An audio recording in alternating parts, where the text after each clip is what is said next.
Hi, I'm Richard Maraj, Senior Minister at Unity of Phoenix Spiritual Center, and I want to thank you for visiting our website and for tuning in to today's message. If you feel inspired by today's talk, I really encourage you to make a donation by hitting that button below and making a contribution to this ministry. It'll allow us to continue these messages online and to do the great work we do here at Unity of Phoenix, which is to inspire people to live better lives. So thanks for tuning in, thanks for your support, and we hope to see you at a Sunday real soon. So morning again, everyone, and a shout out to everybody who tunes in and watches us online. So today, we're going to talk about preparing for Christmas. So how many people are already prepared for Christmas? Okay, 5. And how many people have a lot more to do to be prepared for Christmas? How many people just did all the hard work, planning, preparing, the cooking, the wrapping, the baking, all the stuff, the visiting, the party? You did it right up to the last second. You got it all done. And you still didn't feel as Christmassy or as deep a meaning for Christmas. Anybody have that experience?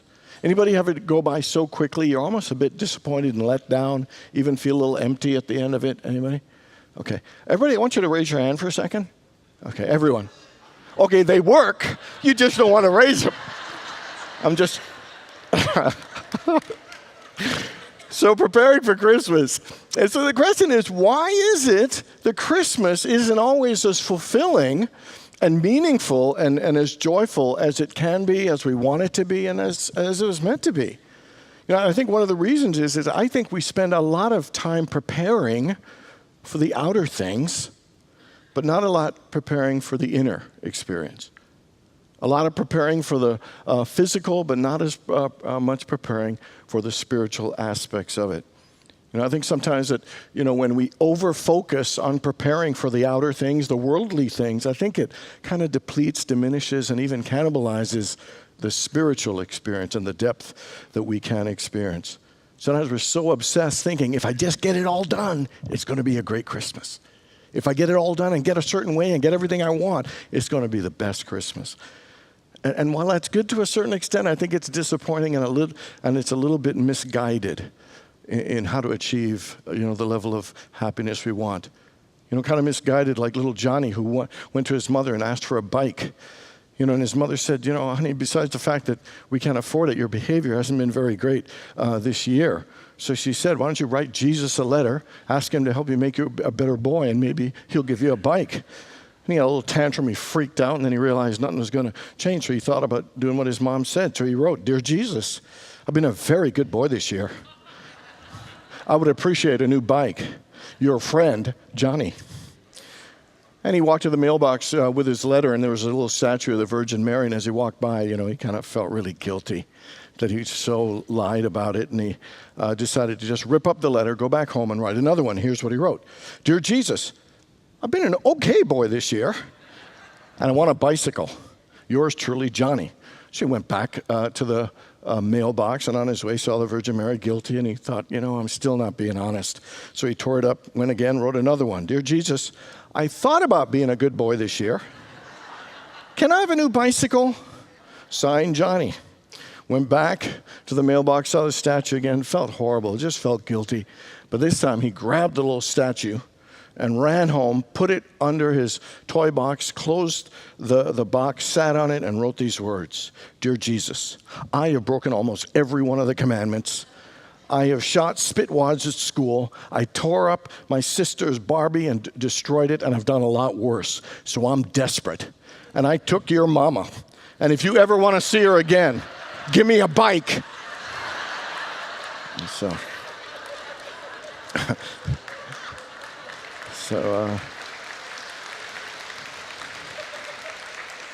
just like Johnny, we can be a bit misguided in how to get the things that we want and how to have a joyful Christmas experience.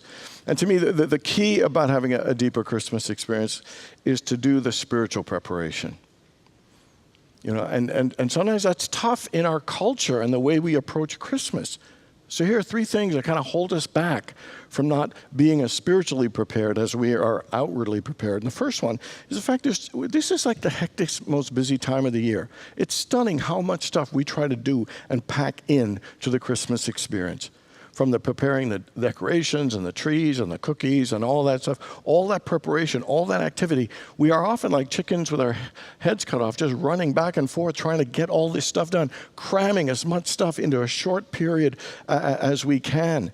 I mean, and sometimes it's exhausting. Sometimes it's overwhelming. And it's hard to feel a spiritual connection when you feel exhausted and overwhelmed.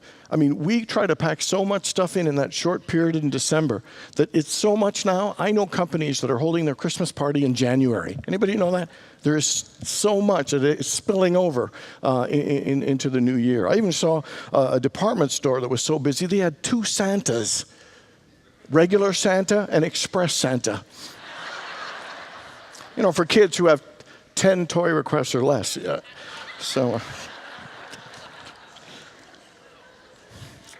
But you know, for real, surveys show that almost half of women, almost 50% of women, and 1/3 of men feel an additional level of stress at Christmas. That we want it to be a joyful experience, but we busy ourselves so much that it depletes and really holds us back from really having a joyful and more spiritual meaning of Christmas. The second one is we sell a lot of unrealistic expectations. You know, what's that Christmas carol? It's the most wonderful time of the year. There's not just a Christmas carol, it's an expectation that we all have. That Christmas should be the happiest. We should be our happiest at Christmas.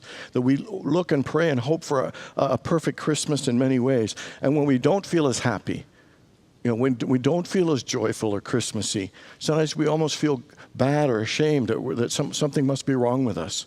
You know, we must be doing something wrong. I mean, not only is there a pressure to do all these things to get done, but there's a pressure to feel a certain way. And if we aren't feeling, you know, in that way, joyful and triumphant, you know, merry and bright, all holly jolly, you know, with chestnuts roasting on the open fire and sleigh bells ring-a-ling, ding-a-ling, do. I mean, or whatever, I don't know the words. You know, it's a real setup for disappointment that we aren't feeling as happy and fulfilled.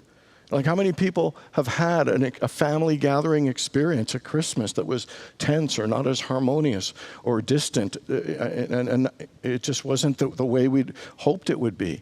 How many people ever got a gift they really didn't like and didn't want? You know, or, you know, didn't get the one you really did want. You know, kind of reminds me of this young girl. She wrote, Dear God, thank you for the baby brother, but what I prayed for was a puppy. And so sometimes we get disappointed, you know. And you ever got excited to give someone a gift, and then you gave it to them and they didn't have much of a reaction and your heart kind of fell?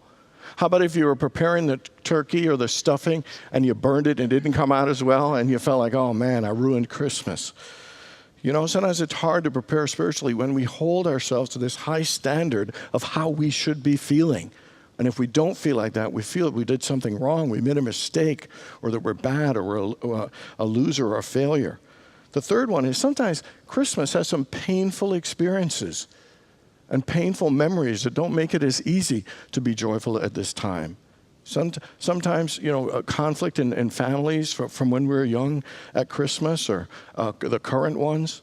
You know, sometimes the first Christmas we have after a divorce, or Christmas after we just lost someone, or we're in a new town, or we really don't know everyone. I mean, sometimes it's hard. You know, Christmas, they say for real that grief and loss are actually increased in intensity during all holidays, and particularly Christmas. So when we're experiencing all this stuff, it's hard to give our thought to the spiritual part, the spiritual life. We get caught up in the outer activity thinking that's going to work and make us feel great. But time after time, it lets us down because we don't get the richness and depth of the spiritual connection. In fact, everybody wants to have a joyful, happy Christmas. Even in the song, Joy to the World, it says, let every heart prepare him room. And that's how we do it.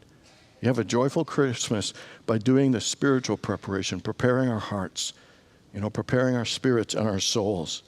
You know, preparation is the key to success in anything. As great as Nicole sounded, that wouldn't have been as great if she wasn't prepared. I mean, success in any area requires preparation. You know, so how many people would say so far you haven't done as much spiritual preparation as you could for Christmas? And how many would say it would behoove and benefit us all to put a little more focus on the inner preparation, spiritual preparation would make us have a better Christmas? Great. So that's what we're going to do. How do we prepare more spiritually for this wonderful, sacred Christmas season? And the first one is, it goes by so quickly sometimes that sometimes, we think, wow, where'd it go?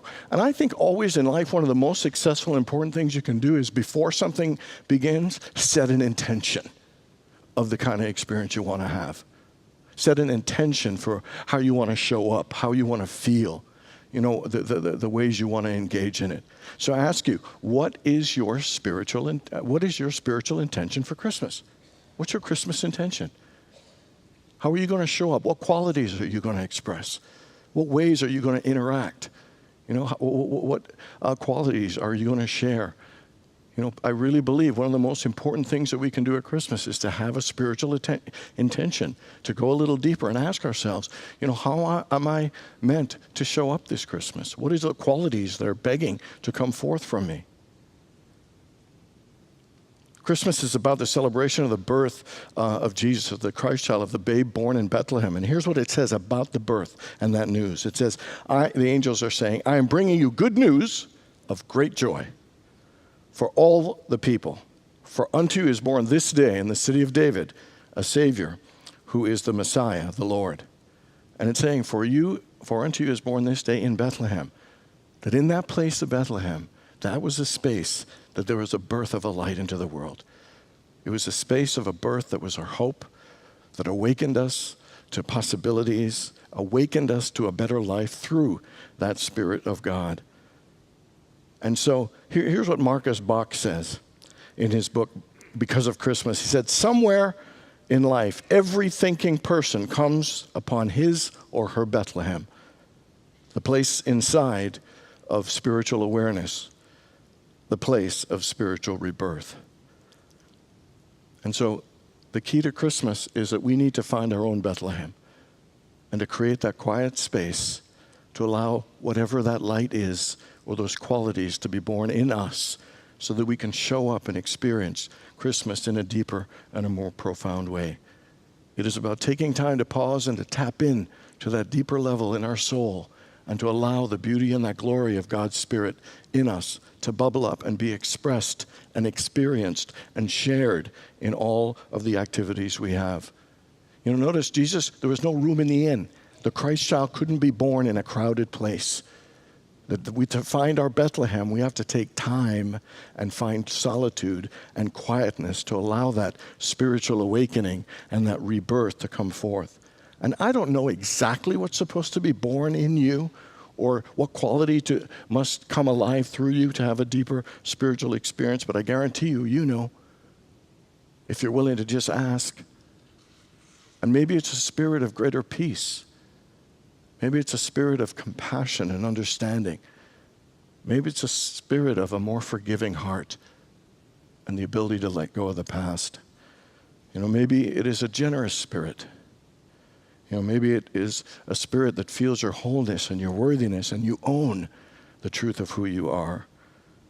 Maybe it is a more grateful spirit. Maybe it's a mind that is more positive and sees the possibilities. I don't know what it is, but I guarantee you there's something in you that wants to be reborn, renewed, or be brought to life in a greater way. And it will bless your life in great ways. I want you to think of what one quality that you could embody and express this year, what spiritual attribute that if you just opened yourself to it would literally change your experience this Christmas. I really believe that the Christmas spirit is always with us. The question is, are we in the spirit of Christmas? The spirit of Christmas is theirs. Are we in it? Are we conscious? Are we open to it? Somebody once asked Viktor Frankl, what is the meaning of life? And he said, that's the wrong question. He said, the question is, what meaning do you give to life?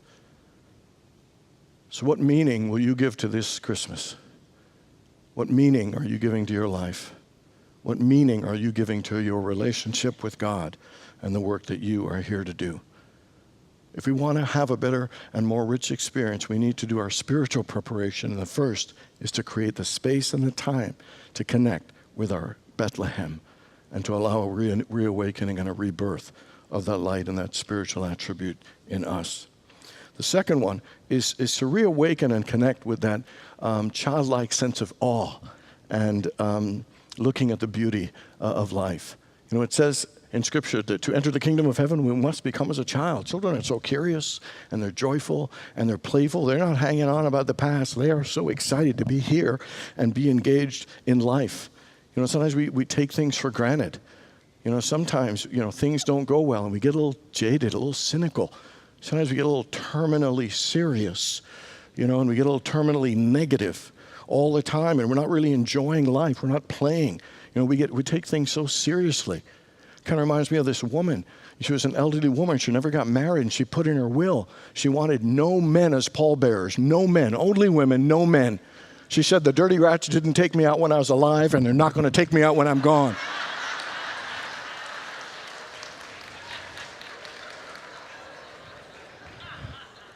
There's someone who needs to lighten up a little bit, and I think we all need to lighten up. You know what I find really interesting is 3 of the main characters are probably the most culturally popular Christmas stories: A Christmas Carol, Ebenezer Scrooge, The Grinch, and then also George Bailey from It's a Wonderful Life. Each one of them in their own way had closed off. Each one in their own way had shut down their heart, and they became so serious. They became cold. And then their transformation by the end, each one of them were so happy and giggly and childlike and loving and playful. And that's the transformation we're all being asked for as well. Let the child in you come out and play. Let your joyfulness, just your curiosity, to be amazed and in awe of how incredible life is. So Friday night, I got invited to a party.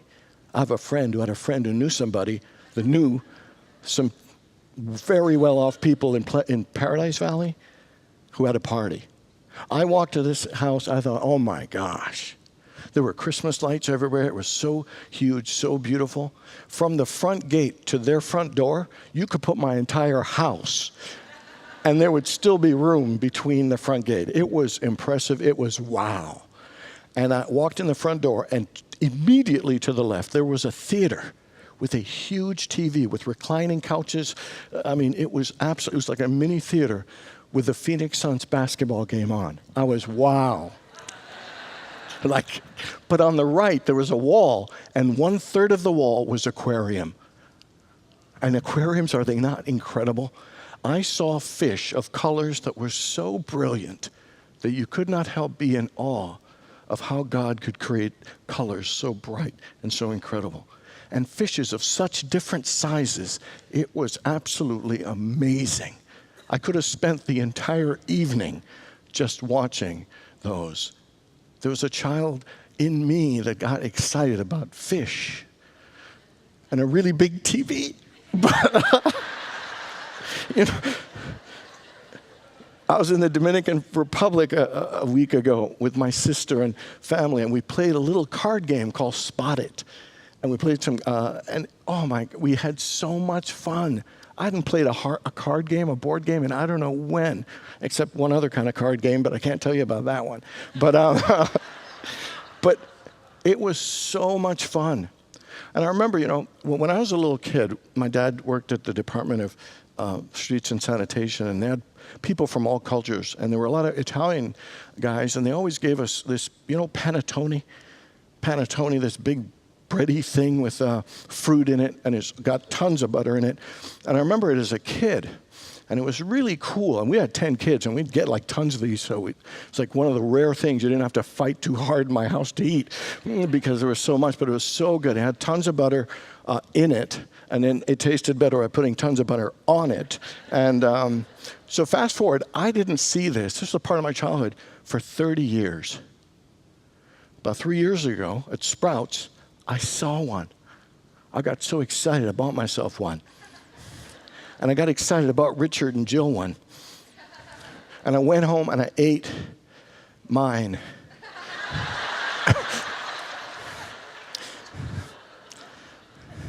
And he doesn't know it, but that night I ate theirs. I went and bought them one. I did. I went and bought back. I went and bought. Now, the point I'm trying to make is It was just an aquarium. It was just a silly game, and it was just a Christmas bread. But that childlike nature in all of us, what is it that you can let yourself have fun and be childlike and be in awe about? Every single sunset, every bird that sings, every mountain. I mean, everything in life has such incredible beauty. But do we let our child out to just enjoy them and celebrate them and appreciate them? The final thing I want to talk about is about having a heartfelt connection in two ways. The first one is to have a heartfelt connection with ourselves. One of the things about Christmas is sometimes with money we think, oh man, I can't afford that. Or those people have so much and I don't. We compare ourselves a lot. You know, I could have thought to myself, man, those people had that big house. You know, I got a little house, blah, blah, blah. Instead, I thought, thank God someone invited me to their house. And that's just the thing. Sometimes we feel deficient. We feel diminished. We're not good enough. We're not up there enough. And I think if the only way to experience a great Christmas, and quite frankly, a great life, is to begin and accept and appreciate who we are. Every one of us is uniquely and wondrously made by God, with gifts and talents and ability and personality and joy that only you can share and deliver to the world. You know, diminishing how God made us is one of the most offensive things to reject, the greatest gift that God gave us, which is us. In our bodies, our personalities. So the question is, we need to have a heartfelt connection and reconnect with us, accept us, make peace with us, rejoice and celebrate us. You know, God made us unique and wonderful. God made me unique and wonderful. Together, God made me unique and wonderful. I like being me. Together, I like being me. I'm happy being me. It's good being me. I love being me. So I love and accept myself just the way I am. Together. So I love and accept myself just the way. Deep breath. And the fact is, you are a masterpiece. You are a piece of the master. There is greatness endowed in each and every one of us. And it's about accepting it and feeling that connection to ourselves. And the second one is to have a heartfelt connection with others. You know, we have lots of flybys, drive-bys, good to see you. We touch people, see tons of people at the holiday, but sometimes we don't have a deeper connection with even one person. And so it's important for us to open ourselves, to be a little more vulnerable, and to connect and be willing to connect in a deeper way. You know, I've shared this story before about my dad at Christmas. I don't know why it keeps popping up, and I can almost cry every time I think about it, but I'm going to share it again because it was one of the greatest Christmases I ever had. And so my father was dying. We knew he wasn't going to live much longer, and we had that Christmas, and I didn't know what to get my dad. So I decided to write a little note to tell him how much I loved him, how proud I was that he was my dad, and how honored I was to be his son. And he was very, very sick, and he had, it took a lot of energy for him to go around, and he took time to come out just even for 20 or 30 minutes and love up his grandkids, and I told him how proud I was of that. It was just a letter, and I wrote it, and I snuck into his room, put it on his side table, and got out. And it's funny how you get scared to tell people you love them or be vulnerable or honest with them. I didn't think he was going to whack me or anything for telling me I loved him. But you know, you get intimidated sharing that level of intimacy and being that vulnerable.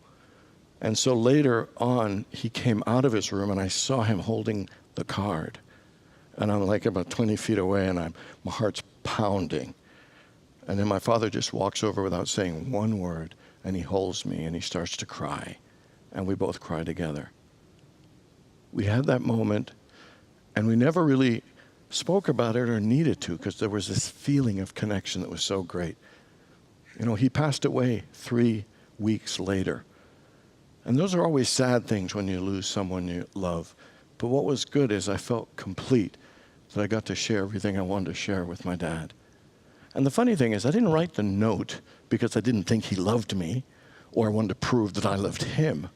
It is we have people in our lives, we know who love us, but there's a deeper level of vulnerability and intimacy and connection and sharing that we still haven't done that we could do. This Christmas, who is your person that you would want to be a little more vulnerable with and make a real heart connection? Maybe it's someone estranged that you reach out to. Maybe there's someone in your own house that you go a little deeper with. Maybe it's someone at work. Maybe it's someone somewhere. But as nice as those light connections are, I think opening our hearts to go deeper will make our Christmas even richer. The football coach Vince Lombardi once said that it's important to have the will to win. But he said what's even more important is to have the will to prepare to win. Everybody wants to have a great Christmas. But the fact is, do we all want to do the outer and the inner preparation that'll make having a great Christmas so meaningful? As I was writing this, I didn't intend this, but when you look at it, everything's about connection. The first point, was to connect with that Bethlehem in us and to let that spirit rise. The second is to connect with that childlike spirit in us. The third was, to connect, with yourself. And the fourth is to connect with your heart with someone else.